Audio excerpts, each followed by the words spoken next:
Good afternoon, I'm Shawn Yao and this is One News Now. For those who are still planning to hit the roads around Metro Manila, listen up.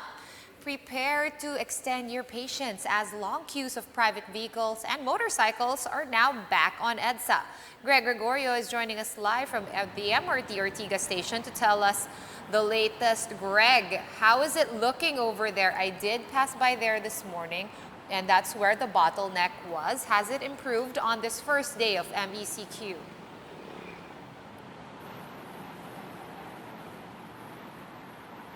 Yeah, Sean, as of now, the traffic flow has improved as compared to earlier, that there is heavy traffic because of the random checkpoints conducted by the PNP Highway Patrol Group. Well, these checkpoints were supposed to make sure that riders are only going out for essential purposes and to check if they are complying with the road guidelines under the MECQ. It was not a smooth travel for motorcycle riders this morning as HPG personnel checked if they have essential documents to travel. NCR Regional Highway Patrol Unit Chief Wilson Doromal reminded the public that they need to bring a company ID or any proof that they are going to work in an industry allowed to operate under MECQ. Same goes with private vehicles. Aside from checking if they are going to work, going to buy essential goods, or having an emergency, authorities also checked if they are complying with the allowed passenger capacity. The Transportation Department earlier announced that private vehicles can still travel with only 50% passenger capacity. Few violators were ticketed today, such as a taxi ferrying two unauthorized persons. The passengers said they are only going to pick up a package in Baclaran. Authorities also flagged down a UV Express for operating despite the suspension of public transportation system under MECQ areas. Joint Task Force COVID Shield Commander Guillermo Eliazar told Radyo 5 that motorcycle backriding is still allowed in areas under MECQ. He emphasized that the motorcycle being used must be owned by the driver himself. This is to prevent the illegal operation of habal or those doing unregistered motorcycles for hire. Sean, here's what he has to say. Dapat apor yung nasa likuran, work-related ang travel niya. Ibig sabihin, galing sa bahay papunta sa papasukan at pabalik. And then, hindi kailangan na related sila sa isa't isa. Yun po yung isang kondisyon. Ang pangalawa, yung susundin pa natin, yung dapat merong prescribed barrier.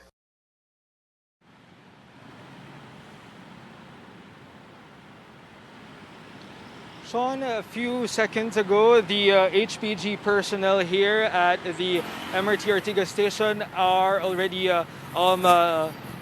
putting cones along EDSA to conduct a stricter implementation of their random checkpoint. Here, the drivers will be asked to show their IDs or proof that they are only going out for essential purposes. Based on earlier conduct of the random checkpoint, according to NCR RHPU Chief Police Colonel Wilson Doromal, there were 15 individuals who were apprehended. Sean? All right, Greg, I know we do need quarantine passes for now, but should people wait for the quarantine pass before they can even attempt to head out? Or is proof of employment in an approved sector enough proof for the HPG not to apprehend you or to arrest you or to ticket you?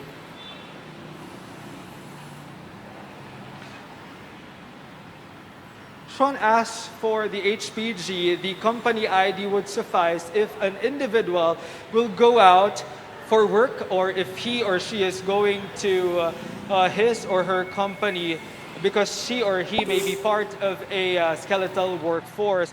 But as to the quarantine pass, the HPG said earlier that the previous quarantine pass issued by their LGU would already be okay if they would be going just to buy essential goods like food supply under this MECQ. Sean? Right, for those who threw away their quarantine passes, better secure one from your barangays again. Thank you very much, Greg Gregorio, for joining us today all the way from MRT Ortigas Station. And here are other stories we're keeping our eyes on. Former Philhealth anti-fraud legal officer Thorson Keith claims that a so-called mafia in the agency pocketed 15 billion pesos in funds through fraudulent schemes. In an ongoing Senate hearing, Keith accused Philhealth's Execom members of being involved in stealing these funds. Recall that Keith resigned from his position, citing massive corruption in Philhealth. Quezon City Task Force Disciplina Head Rani Ludovica clarified that the local government did not order a shoot-to-kill policy against quarantine violators. In a now-deleted Facebook post, Ludovica warned that quarantine violators will be killed once MECQ is implemented. However, he insisted that it was just his personal suggestion in the prevention or for the prevention of the increase of COVID-19 infections around Metro Manila. DOST Secretary Fortunato de la Peña says their clinical trials for COVID-19 supplement treatment looks promising so far. In an interview with One News's Agenda, de la Peña expressed confidence that they will announce positive results within 3 months. The department has been conducting COVID-19 clinical trials for natural products like virgin coconut oil. For more updates, follow News 5, The Philippine Star, and Business World online. Visit our website, onenews.ph, for more in-depth analysis. You can also catch One News on the Signal Play app. Register for a free account at www.signalplay.com and stream One News live anytime, anywhere. I'm Sean Yao. We are One News.